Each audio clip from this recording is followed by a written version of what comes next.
হরিবল বলে, রাম নাম করে।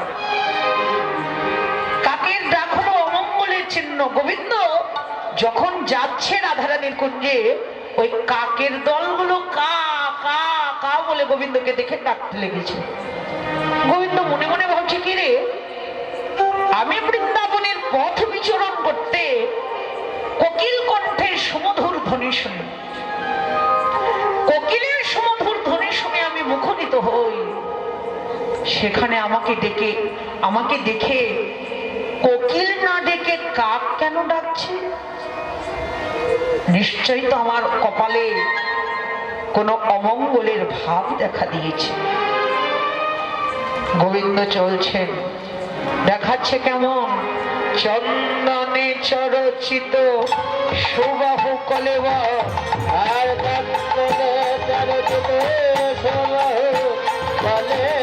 চন্দনে চরচিত সুবাহু কলেবর,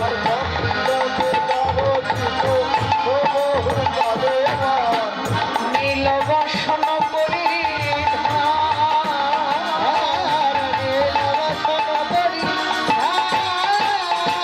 যেন হেলে দুলে চলে রে হরিব, হেলে দুলে চলে রে রাধা মদন মনে পড়ে, সে হেলে দুলে চলে রে হেলে দুলে চলে রে। দেখাচ্ছে কেমন বাবা? গোবিন্দকে দেখাচ্ছে কেমন? চন্দনে চরচিত সুবাহু কলেবর, নীলবসন পরিধান। গোবিন্দের বর্ণটা কেমন? কেমন বর্ণ গো গোবিন্দের? বলুন, দেখেছেন না গোবিন্দকে? কৃষ্ণকে দেখেছেন? কৃষ্ণের বরণ কেমন? হ্যাঁ, কৃষ্ণের বরণ হলো নীল বরণ, কিন্তু গোবিন্দের বরণটা আজকে হয়েছে কেমন? শ্বেত বরণ। শ্বেত মানে হলো সাদা। এটা হয়েছে কেন? চন্দ্রার দুর্মতিতে। চন্দ্রাবলী কারো মুখে শুনেছে যে গোবিন্দ চন্দন ভালোবাসে। বাবা, চন্দ্রার চন্দনের তর অভাব না, হরিবল। এত চন্দ্রা গোবিন্দের অঙ্গে চন্দন মাখিয়েছে, গোবিন্দের বরণটাই একবারে পাল্টে দিয়েছে। গোবিন্দের শ্যাম বরণ, গোবিন্দের কালো বরণ একেবারে চন্দন দ্বারা সাদা হয়ে গেছে, শ্বেত হয়ে গেছে। বৈষ্ণব কবি বললেন, চন্দ্রা কি তোমার দুর্মতি? কি ভেবেছ চন্দন দ্বারা গোবিন্দকে ভোলাবে? পারবে না গো। জড় জগতের কিছু দিয়ে কখনোই গোবিন্দকে লাভ করা যায় না। কিছু মেখেই যদি গোবিন্দকে পাওয়া যায়, একবার মাখিয়ে দাও না কেন,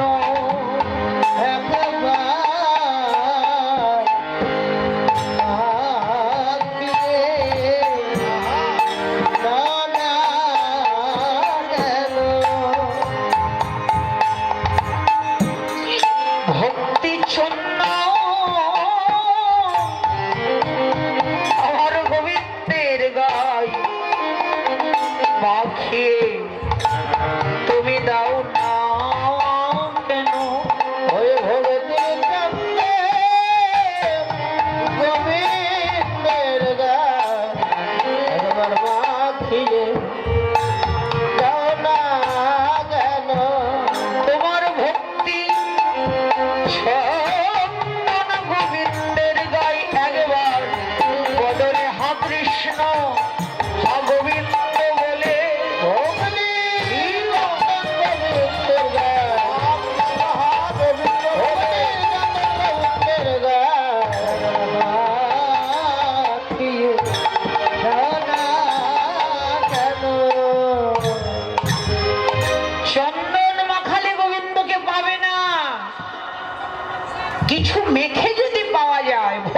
চন্দন লেপন করো গোবিন্দের গায়ে। তোমার অন্তরের ভক্তি চন্দনটুকু যদি তুমি গোবিন্দকে মাখাতে পারো, তবেই গোবিন্দ জন্মের মতো তোমার কাছে বশ হয়ে যাবে। চন্দ্রার চন্দনের দ্বারা গোবিন্দের শ্যাম বরণ শ্বেত বরণ হয়ে গেছে। হেলে দুলে রাধারানীর কুঞ্জে চলছে। দূরি হেরি সুন্দরী ভবন কৈঠল, হলধরা হলো জানি,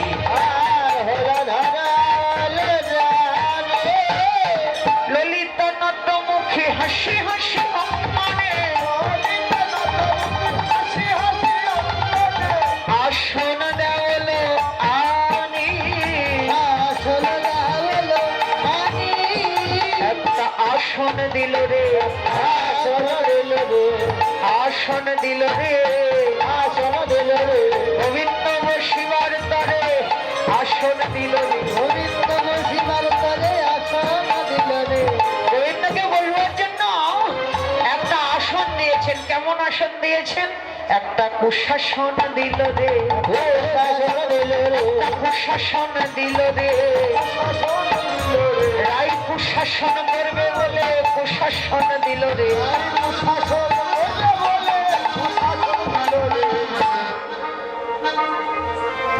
রাই কুশাসন করবে তাই কুশাসন দিয়েছে। গোবিন্দকে বসবার জন্য কুশাসন দিয়েছে। গোবিন্দ হলেন রাধা অপরাধী। রাধারানী আজকে গোবিন্দকে কুশাসন করবে। যাচ্ছে দূর থেকে রাধারানী গোবিন্দকে দেখেই অভিমানে বদনটা ঘোমটা দিলেন। দূরি হেরি সুন্দরী ভাব নহি পৈঠল, হলধরা হলো জানি। রাধারানী দূর থেকে গোবিন্দকে দেখলেন, কিন্তু চিনতে পারলেন না। চিনবেন কি করে? গোবিন্দকে কি চেনার উপায় আছে? গোবিন্দের বরণটাই যে পাল্টে গেছে। গোবিন্দের শ্যাম বরণটা শ্বেত বরণ হয়ে গেছে, চেনা যাবে কি করে? দূর থেকে দেখে রাধারানী গোবিন্দকে ভাবলেন দাদা বলরাম। দূরি হেরি সুন্দরী ভাব নহি পৈঠল, হলধরা বলো জানি। দাদাকে রাধারানী ভাবলেন হলধর মানে দাদা বলরাম। ললিত নতমুখী হাসি হাসি অঙ্গনে আসন দেওয়ালো আনি। হলধর মনে করে রাধারানী ঘোমটাটা টেনে বদনটা ঘুরিয়ে বসেছে। বদনটা যেই না ঘুরিয়ে বসেছে, রাধারানীর এই ভাবটা দেখে ললিতা হাসতে হাসতে গোবিন্দকে একটা আসন দিলেন বসতে। গোবিন্দের যেই না এই অবস্থাটা রাধারানীর দেখতে পেলেন, বদনটা ঘুরিয়ে ঘোমটাটা টেনে বসেছে, বসে রাধারানী দূর থেকে ভাসুর জ্ঞানে, আমাদের এই জড়জগতে আমরা যেমন ভাসুর ঠাকুরদের সঙ্গে ব্যবহার করি, আমাদের ভাসুর ঠাকুর থাকলে আমরা ঘোমটা দেই। এখন তো আবার এসব মানে না। আগেকার দিনের মানুষরা মানত। স্বামীর বড় দাদা ভাসুর ঠাকুর, তাকে ছোঁয়া যেত না, তাকে এই সিথিটা দেখানো যেত না। এখন তার এগুলো হয় না। তো রাধারানী কি করলেন? রাধারানী গোবিন্দকে স্বামী রূপে ভজনা করে, তার বড় দাদা এসেছে, ঘোমটাটা টেনে দিয়ে দূর থেকে রাধারানী দাদা বলরাম জ্ঞানে গোবিন্দকে একটা প্রণাম করলেন। প্রণাম করে ললিতাকে বলছে, আয় ললিতা, একবার পুছানা কেন, রোহিণী নন্দন কেন এলো রে, পুছানা কেন,